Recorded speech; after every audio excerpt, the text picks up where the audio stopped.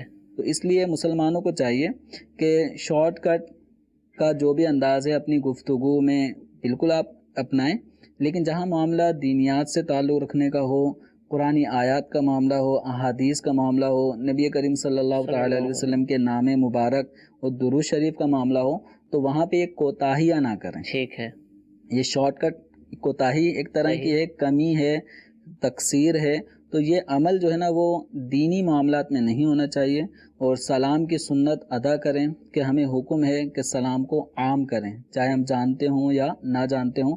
تو سلام کو عام کریں گے. یہ اے او اے یہ بے رغبتی ہے اس کے ٹھیک ہے. اندر، یہ گویا سلام بھی دل سے نہیں کرنا چاہتے. صحیح.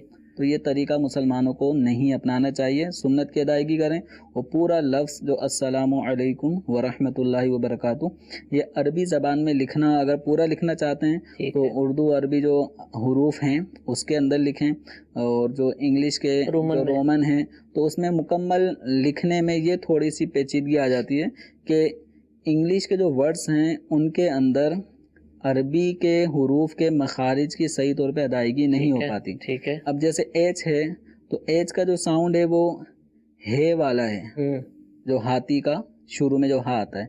ہا کا تلفظ یہ ایچ کے ذریعے ہم بس چلا رہے ہیں. ٹھیک ہے. اصلاً ہوتا ایچ نہیں. میں انگلش لینگویج میں کوئی ہا کا ساؤنڈ نہیں ہے. ٹھیک ہے. ایسے ذال، وا، ٹھیک ہے. اسی طریقے سے سا، اسی طریقے سے ہمارا جو خا ہے، ٹھیک ہے، نقطے والا، ضاد جس کو ہم اردو میں ضاد کہتے ہیں، تو یہ بھی ساؤنڈ نہیں ہے. موٹا جو طا ہے وہ بھی نہیں ہے. ٹھیک ہے. تو اس طرح جب گویا کہ ایک حروف 26 میں کمپلیٹ ہو جاتے ہیں، جبکہ عربی کے حروف اپنے وہ 29 بنتے ہیں. ٹھیک ہے. تو 26 کے ذریعے 29 کی کمی کیسے پوری وہ کر بھی سکتے ہیں؟ 26 سے ملیں، یہ بھی ضروری نہیں ہے. تو اس لیے بہتر یہ ہے کہ سلام کی سنت تحریری طور پہ جب ہم سلام کریں تو اگر ہم لکھنا چاہ رہے ہیں مکمل تو اردو میں ہی لکھیں السلام علیکم ورحمۃ اللہ وبرکاتہ. اگر کوئی رومن میں لکھتا ہے تو اس کو ناجائز نہیں کہا جا رہا، لیکن بہتر یہ ہے کہ وہ عربی میں ہی لکھے، یا مختصر سلام صرف لفظ سلام SALAM یا LAAM اس طرح بھی چاہیں تو وہ سلام اگر لکھنا چاہتے رومن میں تو اتنا بھی کافی ہے کہ لفظ سلام کے ذریعے بھی سلام کی سنت ادا ہو جائے گی. جبکہ صرف لفظ سلام کہا، اگر سلام کے ساتھ علیکم ہے تو پھر میم ساکن کریں گے تو سلام کی سنت ادا نہیں ہوگی. ٹھیک ہے، جزاک اللہ جی. ایک اور کال چلائیے گا. پوچھنا یہ ہے کہ جناب یہ جیسے میں گھر سے وضو بنا کے نکلتا ہوں مسجد جانے کے لیے، تو اب کسی کے چھت سے یا کسی کے چھجے سے پانی گر جاتا ہے سر پہ، تو اب یہ پوچھنا ہے کہ اس صورت میں جا کے نماز پڑھ سکتا ہوں مسجد میں یا نہیں؟ ٹھیک ہے. تو گزرتے ہوئے پانی کے بعض ایسے گنجان علاقے ہوتے ہیں نا جس میں منزلوں در منزلیں گھر ہوتے ہیں، مکان آگے آگے ملے ہوئے ہوتے ہیں، تو اس طرح معاملات ہو جاتے ہیں. اب یہ ہے کہ یہ پریشان ہو رہے ہیں کہ جو پانی کے قطرے آگے کسی نے کپڑے دھو کے سکھانے کے لیے ڈالے اس کے قطرے، یا ویسے کسی نے بالکونی سے پانی پھینکا. اب یہ ہے کہ جس کے اوپر پانی کے جو تری آ کے گری ہے تو وہ اس پہ غور کرے. اگر تو اسمیل آ رہی ہے، بدبو ہے، نجاست کی کوئی ایسی اسمیل نمایاں طور پر آ رہی ہے تو پھر تو وہ حکم ہوگا جو نجاست کا ہے کہ اس کو پاک کرنا ہوگا. اور اگر کوئی نجاست کے اثر ظاہر نہیں ہو رہا، نہ نجاست کی اس میں بو ہے، نہ کسی قسم کا کوئی کلر ہے، تو ایسی صورت میں جب نجاست کا یقین نہیں ہے تو محض کوئی بھی قطرے آ کے گریں تو اس سے کپڑے ناپاک نہیں ہوں گے. 2 مثالیں تو آپ نے ذکر کر دی. عام طور پہ بالکونی میں کپڑے لوگوں نے ٹاکے ہوئے ہوتے ہیں، یا کسی نے فرش ویسی دھویا تھا اس کا پانی اور چھینٹے یا ٹنکیاں آج کل لوگوں کی اور فلو ہو کر وہ پانی اس کا گر رہا ہوتا ہے، تو وہ ہو سکتا ہے آ کے گر گیا ہو، یا کسی نے شرارت کرتے تھوک دیا ہو یا پانی ڈال دیا ہو، کچھ بھی ہو سکتا ہے. ٹھیک ہے. تو جب تک گرنے والی کوئی بھی ایسی جو لیکوڈ چیز گری ہے اس کے ناپاک ہونے کا یقین نہیں ہوگا تو آپ کے کپڑے جسم پاک ہے. اس طرف پہ آپ توجہ نہ دیں کہ پتہ نہیں کیا ہوگا، کس نہیں جائے گا بیل بجائے کی کیا پھینکا اپنے، اتنی اس کو کہا جائے گا نہیں. یہ دیکھیں یہ جائے گا تو عام طور پہ انکار ہی ہوگا، ہم نے نہیں کیا. تو ایسے میں حل یہی ہے کہ صبر و تحمل کرتے ہوئے بندہ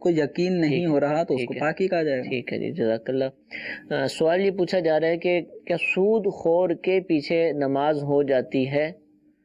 اب یہ سوال پوچھ رہے ہیں، دیکھیں عام طور پر تو امام ایسے نہیں ہوتے ہیں. اب یہ کسی کو سمجھ رہے ہیں اور اس پر حکم لگا رہے ہیں تو یہ بھی آپ ارشاد فرمائیں، اور مسئلہ کیا ہے یہ بھی ارشاد فرمائیں. بس اوقات کچھ لوگ ایسے ہوتے ہیں، ہوتے سود خور ہیں، لیکن کسی موقع پہ وہ ایونٹ پہ آگے جمع ہو جاتے ہیں تو ان کو کہا حضرت آپ ہی نماز پڑھائیں. ٹھیک ہے، تو مشہور ہوتے ہیں سود خور، لین دین میں سود کا. حاجی صاحب بھی ہوتے ہیں، وہ سب کچھ ہوتے ہیں وہ. تو اگر کوئی شخص ایسا ہو کہ جو سودی لین دین میں مشہور ہے، پتہ ہے کہ سودی آدمی ہے، سود خور ہے، تو ایسے شخص کے پیچھے نماز پڑھنا مکروہ تحریمی ہے. ٹھیک ہے، اس نماز کے پیچھے نماز پڑھنا بھی گناہ ہے اور اس نماز کو دہرانا بھی لازم ہے. ٹھیک ہے. البتہ اگر کوئی شخص سود کا لین دین کرتا ہے لیکن وہ بہت چھپ کے کرتا ہے، اس طرح کہ وہ نمایاں نہیں ہے، کرتا ہے، تو اس کا یہ گناہ جو ہے نا وہ اعلانیہ نہ ہونے کی وجہ سے پوشیدہ گناہ ہے، تو اس کے پیچھے نماز پڑھنا مکروہ تحریمی نہیں ہوگا. ٹھیک ہے، لیکن بہرحال سود کا لین دین کرنا یہ ایک ناجائز کام ہے. بے شک. نماز کا ایک تو معاملہ الگ ہے، لیکن ایک ایسے آدمی کو ڈر جانا چاہیے جو لوگوں کو قرضہ دیتا ہے اور اس کے اوپر سود لے رہا ہوتا ہے، کہ قرآن پاک میں اس کو فَأْذَنُوا بِحَرْبٍ مِّنَ اللَّهِ وَرَسُولِهِ کہہ کے متنبع کیا گیا ہے کہ جو باز نہیں آتے تو وہ اللہ اور اس کے رسول سے جنگ کے لیے تیار ہو جائیں. استغفر اللہ، استغفر اللہ. اللہ تعالیٰ سے اس کے رسول سے جنگ کرنے کا مطلب کیا ہے؟ آخرت برباد کرنے والی بات ہے. تو مسلمانوں کو چاہیے کہ اگر کسی کا کوئی ایسا کسی کو قرضہ دیا اور اس سے سود کی ڈیمانڈ کر رہا ہے، توبہ کرے اللہ تعالیٰ کی بارگاہ میں کہ اللہ تعالیٰ کا دیا ہوا مال ہے، اسی کے راہ میں، اسی کے بتائے ہوئے قانون کے مطابق اس کو خرچ کرنا ہے، اور جہاں اللہ تعالیٰ نے منع کر دیا وہاں خرچ نہیں کرنا. تو جو لوگوں کو قرضے دینا اور سود لینا، تو یہ تو بالکل اللہ تبارک و تعالیٰ نے اس کی مذمت کی ہے. اور ایک مسلمان کو تو اس فرمان خداوندی کو سننے کے بعد، پڑھنے کے بعد اس عمل سے تو باز آ جانا چاہیے کہ اللہ اور اس کے رسول سے جنگ کا معنی کیا ہے. سیدھا سیدھا ایمان کی بربادی کی طرف بھی یہ معاملہ چلا جائے گا کہ اللہ تعالیٰ سے جنگ کرنا گویا اپنے آپ کو ہلاکت میں ڈالنا. اللہ تعالیٰ ہم سب کو ایمان کا تحفظ ہمیں عطا فرمائے، ایسے کام سے بچائے جو ایمان سے محروم کر دینے والے ہوں. اللہ تعالیٰ ہم سب کی حفاظت فرمائے، رزق حلال کی توفیق عطا فرمائے. سود کی بات چلی، سود کے حوالے سے مفتی صاحب نے ایک مسئلے کا جواب بھی ارشاد فرمایا. ایک کال مزید سلسلے میں شامل کرتے ہیں. جی، سوال یہ ہے کہ سونے کے حوالے سے زکوٰۃ کا کیا نصاب ہے، اور یہ پر تولے کے حساب سے کتنا اس پہ زکوٰۃ آئے گی، اور اس کو کیلکولیٹ کیسے کیا جائے گا؟ جی، سونے کا جو نصاب ہے شریعت مطہرہ نے وہ 7.5 تولہ یہ سونا بنتا ہے. تو یہ 20 مسکال ہوا کرتے تھے، 20 دینار ہوتے تھے زمانہ رسالت صلی اللہ تعالیٰ علیہ وآلہ وسلم میں. تو اس میں جو وزن بنتا تھا وہ تولے معاشے کے اعتبار سے 7 تولے 7.5 تولہ یہ بنتا ہے. تو اب 1 تولہ میں کتنی بنتی ہے؟ تو چونکہ معاملہ یہ ہے جو ہمارے یہاں پہ زکوٰۃ کی ادائیگی کا طریقہ کار ہے وہ پیسوں کے ذریعے دیا جا رہا ہوتا ہے. تو اگر ان کے پاس نصاب سونے کی موجود ہے، 7.5 تولہ سونے کا زیور موجود ہے، یا اتنے وزن کے بسکٹ موجود ہیں، یا اتنی رقم موجود ہے کہ جو 52.5 تولہ چاندی کی نصاب مالیت کے برابر پہنچتی ہو اور حاجت اصلیہ سے زائد ہو، قرض وغیرہ سے فارغ ہو، سال گزر گیا ہو، تو ان کو زکوٰۃ دینی ہے. زکوٰۃ عام طور پہ لوگ پیسوں سے دیتے ہیں. تو اس سب چیزوں کو کیلکولیٹ کر لیں کہ ان کے زیور کی مالیت کتنی ہے. اگر ان کے پاس حاجت اصلیہ سے زائد رقم ہے تو وہ پرائز بونڈ ہیں تو وہ بھی شامل کر لیں، مال تجارت ہے وہ بھی شامل کر لیں. اسی طرح ان کا پلاٹ ہے جو تجارتی پلاٹ ہے جس کو انہوں نے تجارت کی غرض سے خریدا ہے تو اس کی قیمت کو بھی شامل کر لیں. ان سب کو شامل کرنے کے بعد جو لوگوں کو انہوں نے قرضہ ادا کرنا ہے تو قرض کی رقم کو اس ٹوٹل میں سے قرض کی رقم کو مائنس کر لیں. تو جو باقی اماؤنٹ بچے گی اس کو پھر 40 سے تقسیم کریں. ٹھیک ہے، 40 سے تقسیم کریں گے تو وہ فگر، وہ حصہ ان کے آنسر میں آئے گا جتنے روپے کی زکوٰۃ ان کو ادا کرنی ہے. وہ 2.5%، جس کو 2.5%، 40واں حصہ 2.5% یہ بن جائے گا. ٹھیک ہے، یہ کال چلائیے گا. میرا سوال یہ ہے کہ کیا شیشے کے سامنے نماز پڑھی جا سکتی ہے؟ یہ آئینہ جو لگا ہوتا ہے اس کے سامنے شیشہ عام طور پہ ہمارے یہاں کامن یہ لفظ ہے آئینہ. جی جی. تو آئینہ جو ہے نا اس کے سامنے نماز پڑھنے کی صورت میں اب یہ نمازی کے اوپر ڈیپینڈ کرتا ہے کہ یہ نماز پڑھ رہا ہو اور رکوع سجود میں جاتے اٹھتے قیام کی حالت میں اگر یہ آئینے میں اپنے آپ کو دیکھ رہا ہے، توجہ بٹ رہی ہے، خیالات منتشر ہو رہے ہیں، تو ایسی صورت میں نماز پڑھنا مکروہ تنزیہی ہے. ٹھیک ہے. البتہ آئینہ سامنے ہو، وہ اس کے آگے مثل دیوار ہے، وہ توجہ آئینے کی طرف کرتا ہی نہیں ہے اور وہ جس جگہ نگاہیں نماز میں رکھنے کا حکم ہے وہیں اپنی نگاہوں کو جمع رکھتا ہے تو کوئی کراہت بھی نہیں ہے پھر. ٹھیک ہے جی. کچھ میسیجز شامل کرتے ہیں. اسلامی بہن کا سوال ہے کہ اذان کا جواب لیٹ کر دے سکتے ہیں؟ اذان کا جواب لیٹے بیٹھے کھڑے دیا جا سکتا ہے، البتہ اگر کوئی لیٹ کر دے رہا ہے تو اپنے پاؤں کو سمیٹ لے. ٹھیک ہے. اور جتنا ادب کریں گے اتنا بہتر ہے. تو لیٹنے کے مقابلے میں بیٹھ کر ذکر کرنا یہ زیادہ ادب والی ایک صورت ہے. اور عام طور پہ مسلمانوں میں یہ طریقہ دیکھا بھی گیا ہے کہ اگر کوئی لیٹا ہوا بھی ہوتا ہے تو اذان ہو رہی ہوتی ہے تو بیٹھ جاتے ہیں. یہ ادب ہے، جتنا ادب کریں گے انشاءاللہ اتنا ہی برکت اور ثواب بھی حاصل ہوگا انشاءاللہ. سوال یہ پوچھا جا رہا ہے کہ کیا صرف وعلیکم کہہ کر جواب دیا جا سکتا ہے؟ جواب وعلیکم کے ذریعے بھی ہو جاتا ہے. جیسے اگر کسی نے کہا السلام علیکم تو ہم نے کہا وعلیکم، تم پر بھی. ٹھیک ہے. لیکن جواب کے لیے بھی سنت یہ ہے وہ سلام کا لفظ پورا سلام کے ساتھ بھی کہا جائے وعلیکم السلام. اور ادب یہ ہے، جو بہتر طریقہ ہے کہ سلام جتنے الفاظوں پہ مشتمل تھا جواب اس سے زیادہ الفاظ ورحمۃ اللہ وبرکاتہ. فحیوا بأحسن منها او ردوها. قرآن پاک میں بھی ہے جب تمہیں سلام کیا جائے تو اس سے اچھے انداز میں سلام کا جواب دو یا وہی اتنا ہی جواب میں پیش کر دیا جائے. ٹھیک. یہ پوچھا جا رہا ہے کہ صرف سلام، اس کا کیسے جواب دیا جائے گا؟ اس کا جواب بھی سلام یا وعلیکم السلام؟ اگر کسی نے صرف ہمیں سلام کہا، سلام یا سلام مسنون، تو اس کے جواب میں ہم وعلیکم السلام ورحمۃ اللہ وبرکاتہ. جتنے زیادہ الفاظ ذکر کریں گے اتنا بہتر ہے. ٹھیک ہے. کیا چارپائی پر لیٹنے سے وضو ٹوٹ جاتا ہے؟ یہ بھی سوال ہے. چارپائی پہ لیٹنے بیٹھنے سے تو وضو نہیں ٹوٹے گا، البتہ چارپائی پہ سو گیا ٹھیک ہے تو اس صورت میں وضو ٹوٹ جائے گا. ٹھیک ہے جی. ایک دعا مانگتے وقت آسمان کی طرف نظر اٹھانا کیسا؟ دعا کے آداب میں سے یہ ہے کہ نگاہیں نیچی ہونی چاہیے، آسمان کی طرف نگاہیں اونچی نہ کرے. ٹھیک ہے. دعا کے آداب میں سے نگاہیں نیچی کر کے اللہ تعالیٰ سے مانگے. ٹھیک ہے، اوپر نظر نہ کی جائے. اللہ تعالیٰ ہم نے جو کچھ سنا اس کو یاد رکھنے عمل کرنے کی توفیق عطا فرمائے. آمین بجاہ النبی الامین. صلو علی الحبیب صلی اللہ تعالی علی محمد صلی اللہ علیہ وسلم. گزارے کیسے زندگی، آؤ علماء سے پوچھ لے. آئے جو مشکل پیش کوئی، آؤ علماء سے پوچھ لے.